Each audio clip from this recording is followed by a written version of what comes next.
Já vás zdravím všechny, tentokrát z naší výroby, naší speciální kakaové superpotraviny Protein.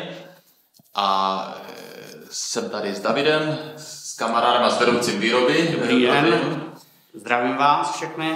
A chceme říct pár slov právě k tomuto našemu jedinečnému výrobku. Vyrábíme už asi 3 roky, tuším.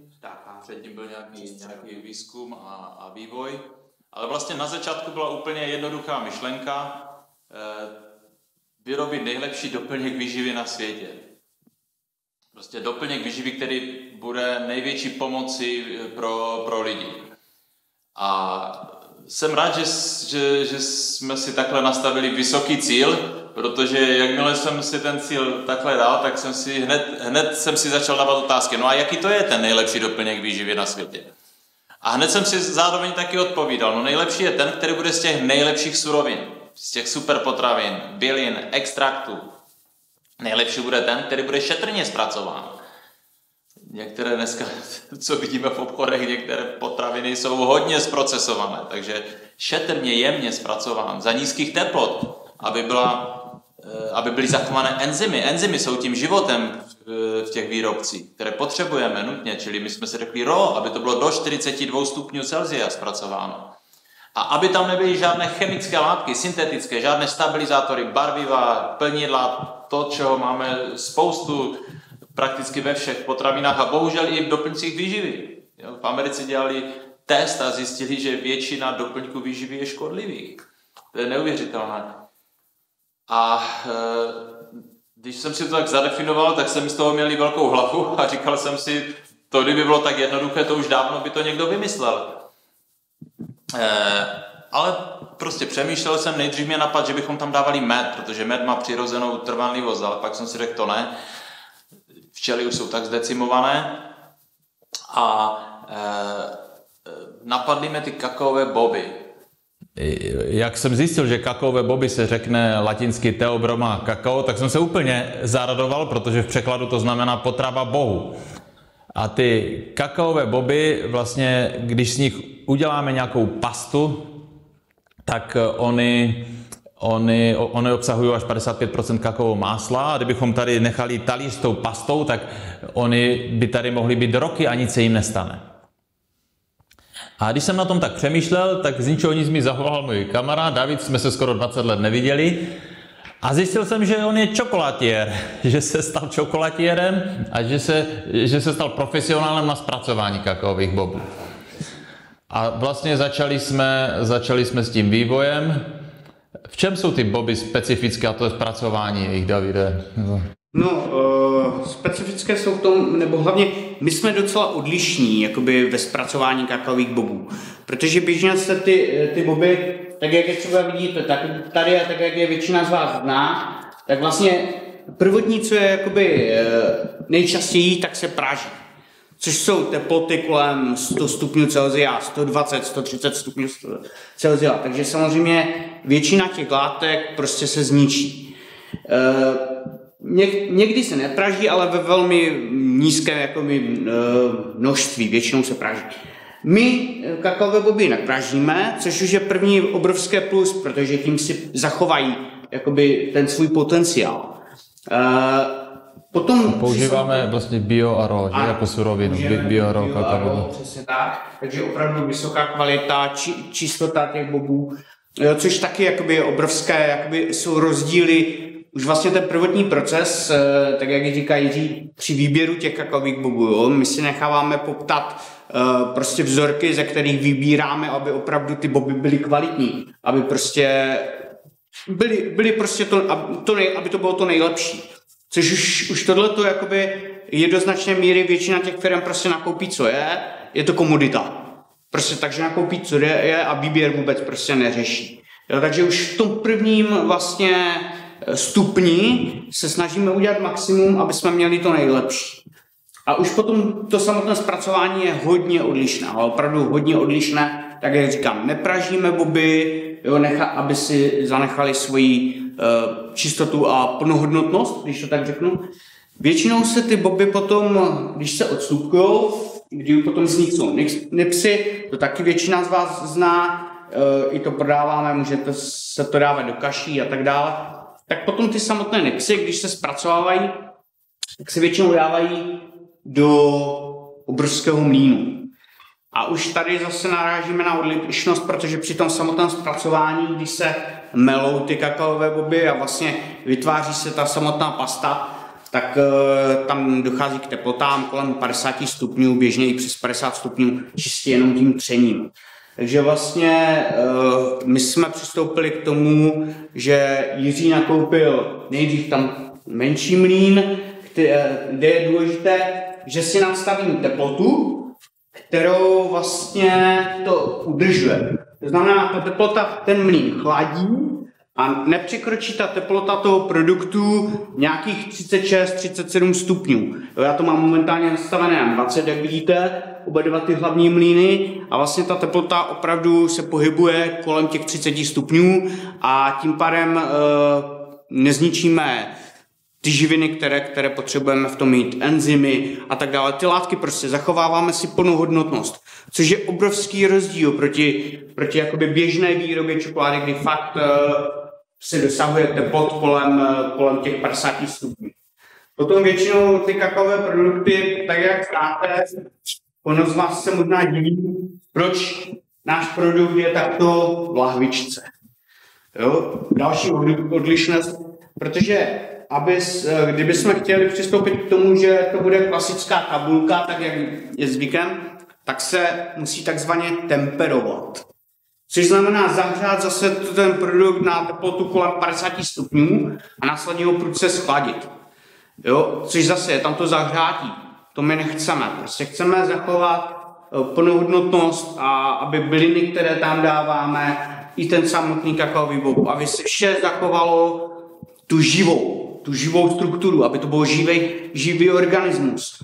Což leckdy jakoby se nám i v tom produktu samotném projevuje a vy to taky můžete poznávat, když vlastně otevřete tu lahvičku, tak jak už říkal Jiří, ten bob samotný kakaový, tak jak ho znáte, tak přestože se zdá, že je pevný, tuhý, tak vlastně obsahuje zhruba 55% kakaového másla. Což se občas stává, že když se ta čokoláda nestemperuje, to znamená, nepřistoupí se k tomu zahřátí a následnému sladění, nezmění se ta krystalická mřížka, tak se vytváří takzvaná patina. Jo, takže vy, když otevřete tu lahvičku, tak se může stát, že tam máte takový jemný povlak. Někdy si troufnu říct, že se nejedná o nějakou závadu. Je to prostě to kakaové máslo, které vystoupí na ten povrch a udělá tam jenom takový povlak, vy si to jenom zamícháte, není na tom nic škodlivého. Někdy je dokonce zelený ten povlak. Ano, přesně tak. A to je další věc, to někdy může vypadat nevábně, protože my samozřejmě do těch produktů přidáváme někdy až třeba 50 různých bylin. Jo? Takže vlastně to kakaové máslo se může různě zbarvit podle toho, co tam dáváme. Může být zelené po kopřivě, může být červené po červené řepě. Jo? Může mít různou barvu, kterou chytne prostě jenom z těch bylin. Ale vždy je to prostě zdravé a řekl bych, že to je velmi přínos, protože vidíte, že ten organismus je živý. Jo? Je živý, pracuje.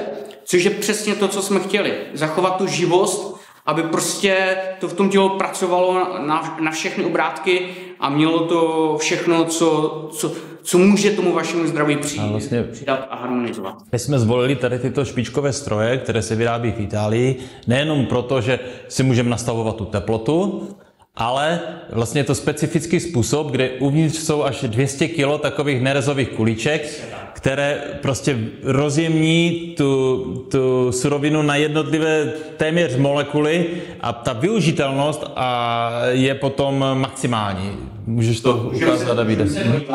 Tak jak říkám, většinou při zpracování těch kakaových bobů je obrovský mlýn, kde jsou zavěšené 2 velké mlýnské kameny a ty se vlastně točí a drtí ty kakaové boby a tak to zapracovávají ten výrobek. Tady, když se podíváte dovnitř, tak vlastně je tu řada kuliček. Konkrétně tady ten mlýn má kolem 250 kg těch kuliček. které takto zapracovávají ten samotný produkt a je to mnohem jemnější, mnohem šetrnější, jo, a je to opravdu jakoby rozdíl v tom zpracování. Možná, kdo viděl minulé slavnosti, tak viděl tady toho našeho drobečka tady. Tak jak vidíte, tak nyní už tu máme 2 takové obrovské mlýny. Můžu říct, že ten rozdíl není jenom v té velikosti, ale díky tomu, že ty kuličky mají mnohem větší sílu, tak vlastně zatímco tady v tom malém mlýnu děláme ten protein cca 24 hodin, tak tady jsme schopni v tom mlýnu, dejme tomu za 5 hodin, kompletní produkt mít hotový. Jo, je to jenom díky tomu, že prostě ta síla je obrovská, jo, jsme schopni to uchladit a zachovat vše, co to... A kolik dneska, Davide, vyrábíš za den, nebo jak to je? Když vezmu, že pojedou všechny 3 mlýny, tak je to cca 500 lahviček, 200. Takže za směnu jsme schopni vyrobit nějakých 1200 lahviček, 1200 proteinů. Jo, což samozřejmě oproti těch původních 200, které jsme byli schopni za den, je obrovský nárůst. Jiří už samozřejmě konkuruje, počítá s 2. a 3. směnou, takže nárůst budeme schopni zásobovat a budeme schopni uspokojit vaše požadavky.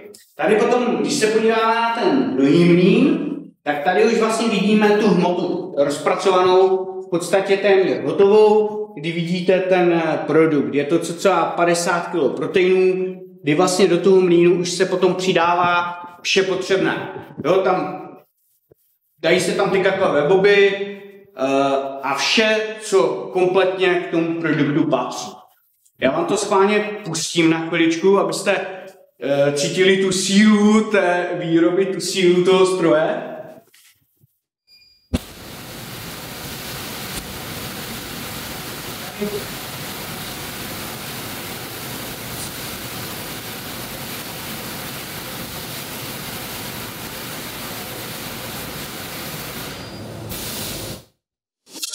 Tady vidíte tu pumpu a měli možnost jste vidět, že vlastně ten produkt nejenom, že se drtí těma kuličkama, které jste viděli v tom prvním mlýnu, ale vlastně neustále obtéká pořád dokola, tím pádem to promíchání a to zapracování je opravdu dokonalé.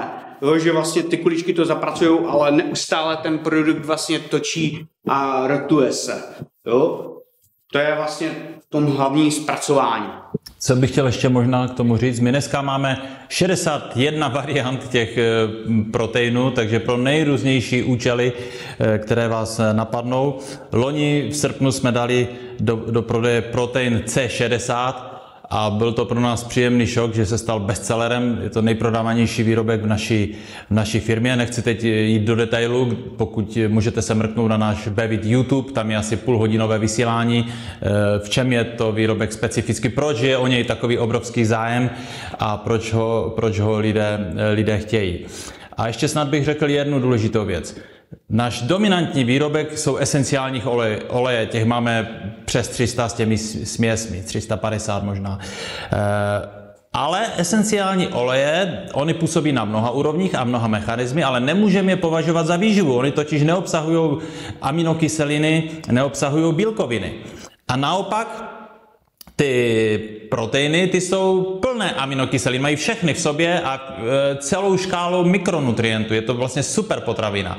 Takže je fantastická kombinace těch esenciálních olejů a proteinů. Případně potom ještě i zelených potravin. Máme chlorelu, spirulinu, zelený ječmen a to už je prostě plnohodnotná síla pro podporu našeho těla, protože současný stav je naše lidstva je bohužel, tak jak už to Rudolf Steiner předpovídal před 100 nebo 120 lety, říkal, přijde doba, kdy budou lidé hladovět nad plnými stoly. Čili my většina lidí u nás v Česku, na Slovensku, v okolních zemích netrpí hladem. Těch potravin je dokonce přemírá, ale ty potraviny často jsou otraviny, že chybí jim ty základní mikronutrienty a ty pro nás můžou mít doslova cenu zlata. Proto i je to relativně malá lahvička, je to jenom 100 ml, ale když si dám i malou lžičku, vejde se tam jenom taková ta mokrá lžička denně, roztumlám to pořádně třeba z půl minuty a spolknu, tak je to zlato pro naše tělo a určitě náš organismus nám poděkuje za to, že dodáváme tyto super věci. Každý protein má v sobě vysoký podíl organického hořčíku, organickou síru a desítky nebo stovky dalších mikronutrientů. Takže přeju vám dobrou chuť.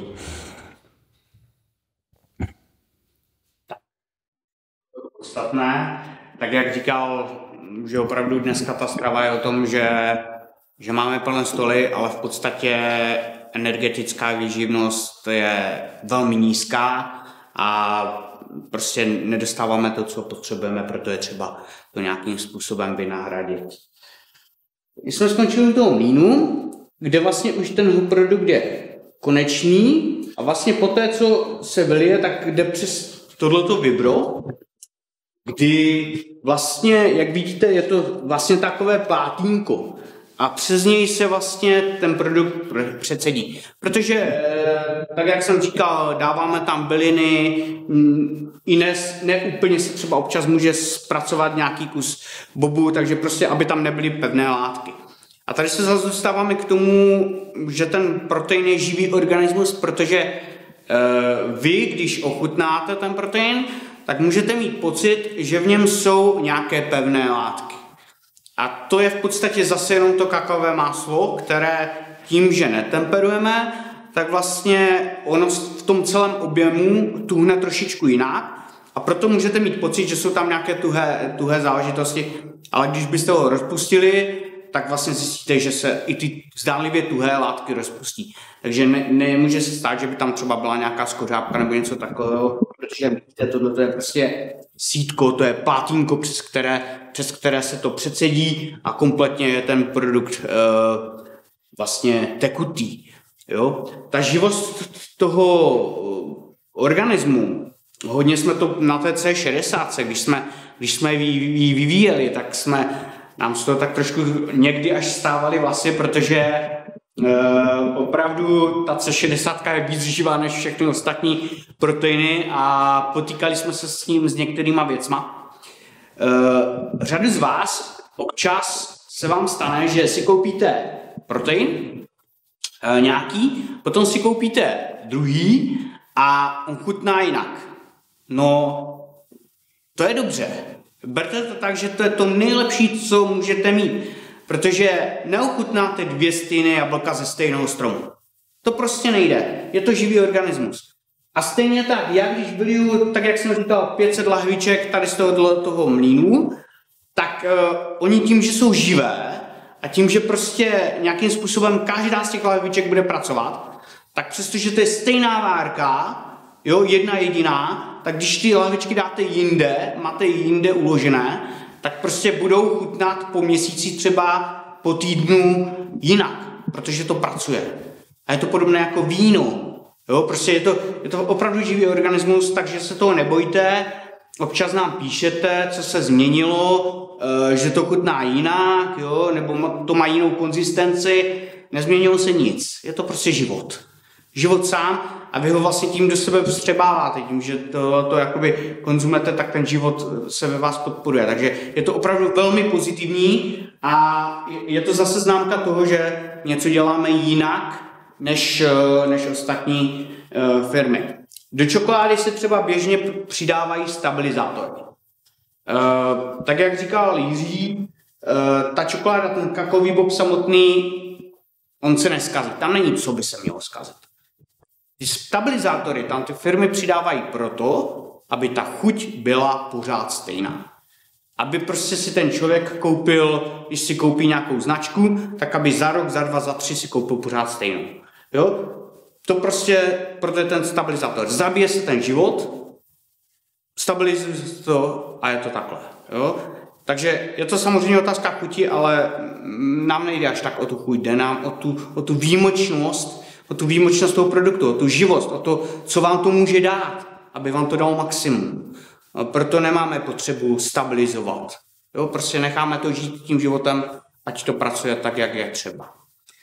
Takže když jsme to potom převibrovali, aby tam nebyly žádné pevné části, tak následně potom ten produkt jde do doplničky, kde vlastně už to potom pro vás splníme do těch lahviček a tím vlastně je produkt téměř kompletní, potom se jenom oetiketuje a už potom míří k vám. Řadu těch věcí, které vlastně při té výrobě děláme, je vlastně jiná, než se opravdu dělá běžně. Když bychom si vzali složení některých těch produktů a přišli byste, dejme tomu, za nějakým čokolatérem a řekl byste, to chci udělat, tak by vám často ten čokolatér řekl, to nejde. Protože řada těch věcí, které tam přidáváme, se běžně spolu neslučují. Jo, to znamená, nevytvořili by ten kompaktní celek. Díky těm našim metodám, které jsou trošku jiné, díky Spagyrii a díky těm zkušenostem, které máme, tak jsme schopni ty věci dát dohromady, ještě je navíc dynamizovat díky té světelné esenci, díky prostě Spagyrii, kterou používáme při výrobě. Je to opravdu velmi ojedinělý produkt a díky tomu Jirka často říká, my nemusíme patentovat. Protože kdyby tu někdo s námi byl při té výrobě, díval se mi pod ruce a prostě snažil se to potom vyrobit, tak to nevyrobí. Ta Spagyrie je prostě základní část a součást té výroby, která tomu přidává něco, díky čemu zaprvé to vůbec může ten produkt být, to znamená, že se nerozloží a z toho produktu se nestane beztvárá hmota nebo vára prostě, se kterou nic neuděláte, což by se přesně stalo. A hlavně ta dynamika těch bylin a vlastně ten život samotný, že může být tak živý a že může být takto silný. To je velmi důležité, že používáme Spagyrii při této výrobě. A v tomhle jsme velmi odlišní, si troufám říct. Velmi. Chceš ještě k tomu něco, Jiří, dodat? Ne, vyvinuli jsme tu zlatou světelnou esenci a dokonce u té C60 dáme speciální postup s diamantovou esenci, u jejíž výroby používáme šunkit. Tak věřím, že jsme vám zase přiblížili trošku, jak to tady u nás vypadá a můžeme pokračovat v programu zase dále. Ještě možná bych řekl nastínil takovou novinku, která vás čeká.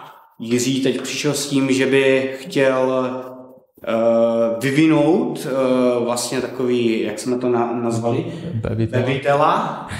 Což by vlastně byl protein, ale čistý. Takže by to bylo, protože každý to určitě, kdo proteiny znáte, tak vlastně v každém to proteinu je řada těch bylin a každý ten protein slouží k něčemu, má nějakou svoji práci. Jo, má vykonat v tom těle nějakou práci a tím vám pomoci. A ta bevitela, to by byl vlastně čistý protein, který by sloužil pro výživu. To znamená taková svačinka. Jo, nechci nic řešit, ale potřebuji doplnit energii, chci opravdu nějakou tu svačinku na horách nebo i děti prostě, jo, a chci doplnit tu výživu jenom, nepotřebuji nic řešit. Tak to pro vás chystáme a doufáme, že do konce roku by mohla být. Jo, a troufnu si říct, že to bude opět něco výjimečného. Jo, bude to balení 300 gramů, ale víc už neprozradíme. Tak zatím na